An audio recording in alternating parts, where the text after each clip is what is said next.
आणि त्या अनुषंगानं आमचे नेते महाराष्ट्राचे लाडके उपमुख्यमंत्री माननीय नामदार एकनाथजी शिंदे साहेब यांच्या आदेशानं सर्व महाराष्ट्रामध्ये शिवसेना आणि भारतीय जनता पार्टीची युती व्हावी या अनुषंगानं सर्व महाराष्ट्रातल्या सर्व शिवसैनिकांना त्यांनी सांगितलं। त्याच अनुषंगानं परभणीमध्ये युती व्हावी अशी सर्व हिंदू बांधवांची इच्छा होती आणि त्या अनुषंगानं आम्ही सर्व परभणीकरांच्या आणि सर्व हिंदू बांधवांच्या या आग्रहाखातर आम्ही या ठिकाणी युती करण्याचा निर्णय आम्ही माननीय नामदार एकनाथजी शिंदे साहेबांच्या आदेशाने घेतला। त्या अनुषंगानं भारतीय जनता पार्टीच्या या परभणीतील नेते मंडळीसोबत सातत्यानं 4-5 दिवसापासून ह्या जागा वाटपाच्या अनुषंगानं बैठका होत गेल्या। निश्चित पहिल्या बैठकीमध्ये दुसऱ्या बैठकीमध्ये बरंचसं काही या ठिकाणी मेळ झाला आणि कालपर्यंत म्हणजे 2-3 दिवसापूर्वी या ठिकाणी आम्ही म्हटलं आम्हाला या ठिकाणी शिवसेनेचा भगवा आणि त्यासोबतच भारतीय जनता पार्टीची युतीसह या महानगरपालिकेवर आपला युतीचा झेंडा फडकवायचा आहे। त्या अनुषंगानं आम्ही परभणी शहरामध्ये एकूण 16 प्रभागापैकी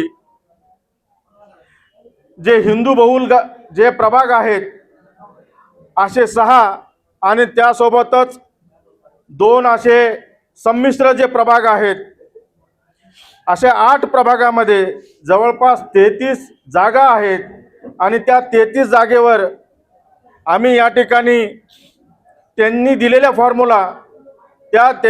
फॉर्म्युलाच्या अनुषंगानं जो 13-20चा जो रेशो होता म्हणजे 33 जागेमध्ये 13 जागा शिवसेनेने घ्यायच्या आणि 20 जागा ह्या भारतीय जनता पार्टीने घ्यायच्या।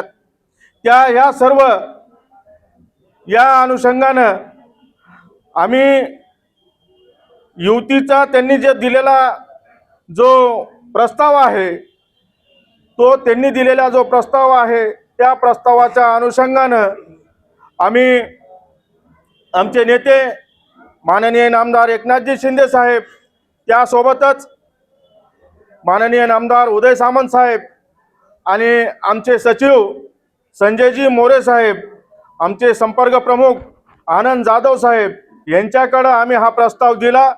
त्या प्रस्तावाच्या अनुषंगानं त्यांनी या प्रस्तावाला होकार दिला आणि होकार झाल्यानंतर या ठिकाणी माननीय पालकमंत्री असताल या ठिकाणी त्यांना मेघनादिदी बोर्डीकर यांच्यासोबत माननीय उदय सामंत साहेब यांचं बोलणं झालं। 13-20 हा फॉर्म्युला फायनल झाला आणि फायनल झाल्यानंतर या ठिकाणी जो त्या 33 जागेपैकी 13-20 हा फॉर्म्युला झाला आणि बाकीचे जे उर्वरित प्रभाग आहेत त्या ठिकाणी त्यांना कुठं अनुकूल वाटत असेल त्यांनी 4 लढवावे, आम्हाला कुठं अनुकूल वाटत असेल कोणत्या प्रभागामध्ये ते आम्ही 4 लढवावे अशा या ठिकाणी ह्या प्रभागामध्ये वाटणी झाली आणि त्यासोबतच या ठिकाणी झालेल्या सर्व जागा वाटपाच्या अनुषंगानं हे सर्व फायनल झालं आणि फायनल झाले असताना काल रात्री म्हणजे दुपारपासूनच मला या ठिकाणी परभणीच्या भारतीय जनता पार्टीचे जे नेते मंडळी आहे म्हणजे पालकमंत्री मेघना बोर्डीकर यांनी सांगितलं की आम्हाला 1 जागा या ठिकाणी द्यायला आवश्यक आहे म्हणे। मग तुम्ही 13 ऐवजी 12 या ठिकाणी लढवा। पण या ठिकाणी मी तुम्हाला सांगतो की जो प्रस्ताव आमच्या नेत्यांनी मंजूर केलेला आहे त्यांना आम्ही सांगितलं की नेत्यांचे आदेश आले तर आम्ही या ठिकाणी आम्ही कुठंतरी तडजोड करू. पण त्या ठिकाणी मग सायंकाळी माननीय नामदार बावनकुळे साहेबांचा मला फोन आला. बावनकुळे साहेबांचा फोन आला असता त्या ठिकाणी त्यांनी मला एक विनंती केली की या ठिकाणी आमचा या ठिकाणी 12चा तुम्ही 13 जागेवरून तुम्ही 12 जागा घ्या आणि आम्हाला 21 जागा द्या आणि तुम्ही 12 जागा घ्या. मी साहेबांना सरळ सांगितलं की आम्ही तुम्ही म्हणतायत पण आम्हालाही वरून आमच्या नेत्यांचा आदेश आला तर निश्चित प्रमाणामध्ये नेत्यांनी जो आदेश दिला तो आम्हाला शिरसंवाद असेल त्या अनुषंगानं आम्ही या ठिकाणी मग त्यांनी लगेचच आमचे नेते महाराष्ट्र राज्याचे उपमुख्यमंत्री माननीय नामदार एकनाथजी शिंदे साहेब यांचं माझं त्यांनी नाही का त्याच ऑडिओ कॉलमध्ये कॉन्फरन्स करून त्यांनी बोलणं करून दिलं आणि बोलणं करून दिल्यानंतर त्यांनी त्याऐवजी ते म्हणले की आम्हाला 13 जर तुम्ही जे आम्ही तुम्हाला 13 जागा देतो म्हणतोय तर त्याच्यापैकी आम्हाला एक जागा कमी करून आम्हाला एक जागा वाढवा आणि तुमची एक जागा कमी करा अशा पद्धतीचा प्रस्ताव त्यांनी आमचे नेते यांना दिला. तर आमच्या नेत्यांनी उदर अंतकरणानं त्या ठिकाणी त्यांना 12 जागा आम्ही घेतोत म्हटले आणि 12 जागा आम्ही घेतोत आणि 21 जागा तुम्ही लढवा कारण त्या ठिकाणी परभणीच्या हितासाठी आपल्याला हे करणं गरजेचं आहे. त्यामुळं आम्ही आमच्या एका कार्यकर्त्याला सुद्धा ज्या ठिकाणी आम्ही त्या ठिकाणी थांबवण्याचा आम्ही प्रयत्न केला. निश्चितच या परभणीच्या विकासाच्या अनुषंगानं या ठिकाणी युती ही आवश्यक होती.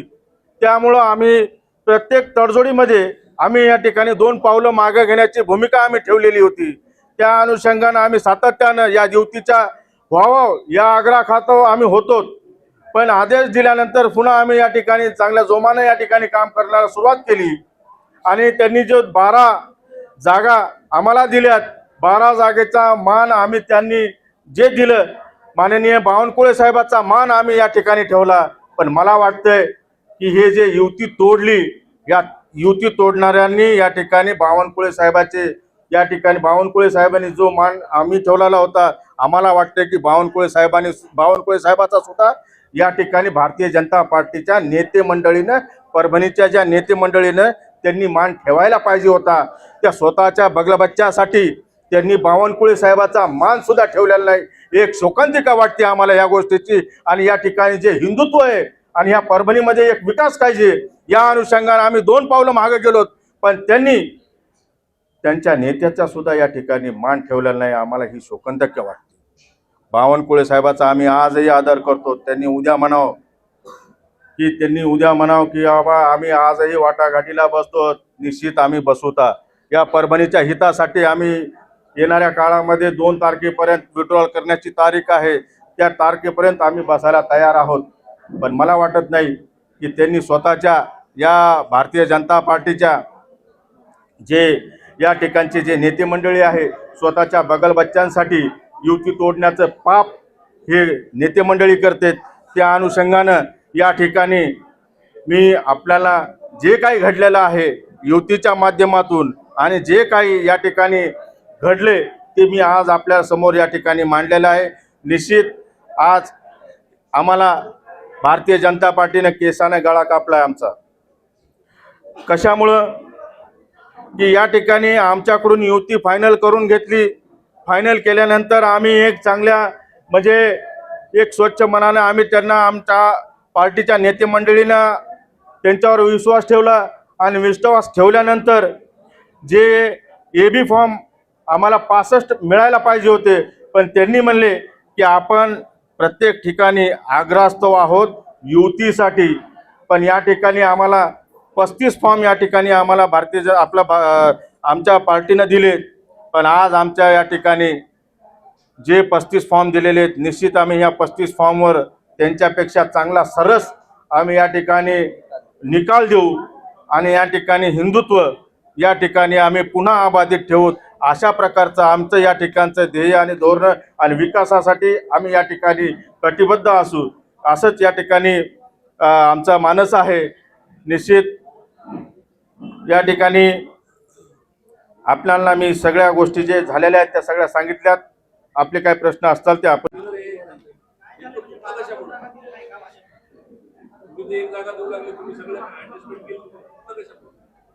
या ठिकाणी जो आमच्या बैठकी होत होत्या, बैठकीमध्ये पालकमंत्री असताल, त्यासोबतच जिल्हाध्यक्ष असाल, त्यांची जी कोर कमिटी आहे, आणि या ठिकाणी मला वाटतंय की जे निवडणूक प्रमुख म्हणून जे आहेत यांच्या अंतर्गत युतीच्या अनुषंगाने ज्या जागा सोडायच्या होत्या त्या जागा आम्ही सोडून घेतल्या होत्या. पण या परभणीमधले जे भारतीय जनता पार्टीचे निवडणूक प्रमुख आहेत त्यांना त्यांच्या कार्यकर्त्याला म्हणा, त्यांना त्यांच्या घरकाम करणाऱ्या व्यक्तीला म्हणा, त्या ठिकाणी तिकीट द्यायचे होते.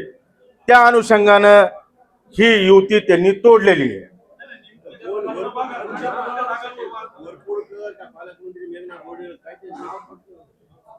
आता तुम्हाला माहित आहे ना की निवडणूक प्रमुख त्यांना जबाबदारी कोणी दिलेली आहे, तेच आहेत. हा, या ठिकाणी जी युतीमध्ये मिठाचा खडा टाकण्याचं पाप वरपुडकर साहेबांनी या ठिकाणी केलेलं आहे. त्यांनी माननीय नामदार बावनकुळे साहेबाचा सुद्धा या ठिकाणी मान ठेवला नाही आणि स्वतःच्या स्वार्थासाठी, स्वतःच्या घरासाठी, स्वतःच्या घरकाम करणाऱ्या व्यक्तीसाठी त्यांनी ही या ठिकाणी युती मोडण्याचं पाप हे केलेलं आहे. नाही, त्यांनी ज्या 12 जागा, या बघा या ठिकाणी मी म्हणतो हे जे झालेलं आहे, दोन्ही आम्ही जिल्हा प्रमुख आहेत, त्यांच्या सहीनं हे ठरलेलं होतं आणि असाच प्रस्ताव त्या ठिकाणी आम्ही माननीय आमच्या नेत्यांकडे दिला.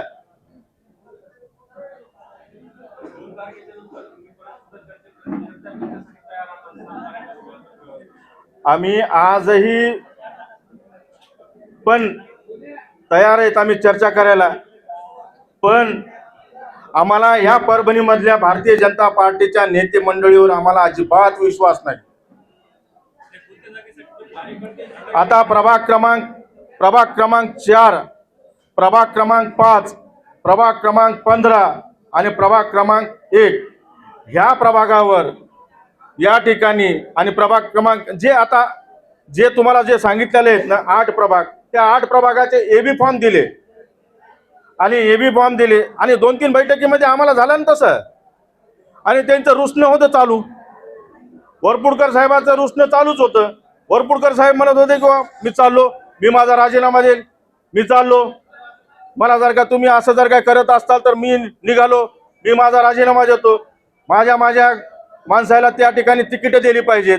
अरे पण स्वतःच्या स्वार्थासाठी आपण या ठिकाणी परभणीच्या हिंदुत्वाला तुम्ही जर का तिलांजी देत असताल तर या ठिकाणी येणाऱ्या काळामध्ये सुद्धा आम्हाला या ठिकाणी भारतीय जनता पार्टी सोबत युती करायची नाही, या नेत्यांसोबत, आणि कोणतीही बातचीत आम्ही या ठिकाणी करणार नाहोत.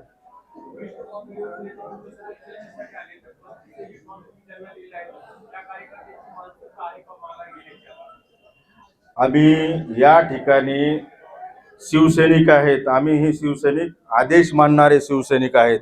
जर काय आमच्या या सर्व उमेदवारांना सांगितलं की राजीनामा आपल्या या ठिकाणी सांगितलं की विड्रॉल करा, निश्चित हे विड्रॉल करताल. आमच्यासोबत एक विकासाचा अजेंडा आहे, आमच्याकडं एक हिंदुत्वाचा अजेंडा आहे, त्यामुळं आम्ही आदेशाचं पालन करणारे आम्ही हे शिवसैनिक आहोत. पण त्याच्यासारखं नाही आमचं, स्वतःच्या स्वार्थासाठी आम्ही निवडणुका लढवत नाहीत.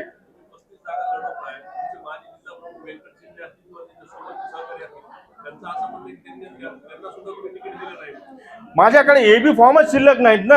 आता त्यांनी जी निवडणूक लढवायलेत मान्य आहे, पण त्यांनी जी निवडणूक लढवायले त्या ठिकाणी हिंदू बहुल पहिले मला पाहावं लागेल. मग हिंदू बहुल मध्ये मी दिलं सगळ्यांना तिकीट.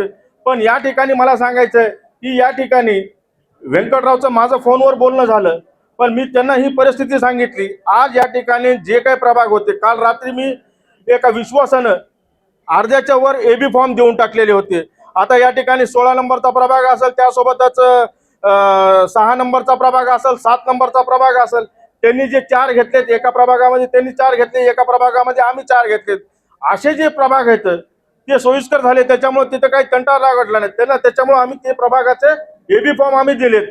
पण जे ठरले होते आता समजा आता एका 4 नंबरच्या प्रभागामध्ये आम्ही तिथं 2 मागू लागलो, पण आता त्या ठिकाणी आम्हाला 2 एक्स्ट्रा द्यावं लागेल. 15 मध्ये आम्हाला 2 मागितले होते, तर त्या ठिकाणी आता एक्स्ट्रा 3 द्यावं लागेल. पण हिंदू बहुल भागामध्ये आम्हाला या ठिकाणी काही ठिकाणी आम्हाला ते सुद्धा फॉर्म कमी बसलेत. या अनुषंगाने आम्ही जिथं जिथं जायचे तिथं तिथं आता दिलेले आहेत. पण कुठं जिथं दिले नाही तिथं आम्ही शिवसेना पुरस्कृत आम्ही त्या ठिकाणी निवडणूक लढवणार आहोत. निश्चित आम्ही सर्व शिवसैनिक एका जबाबदारीने या ठिकाणी निवडणूक लढवूत आणि त्याच्यापेक्षा चांगला परफॉर्मन्स आम्ही शिवसेना म्हणून या ठिकाणी आम्ही देऊ.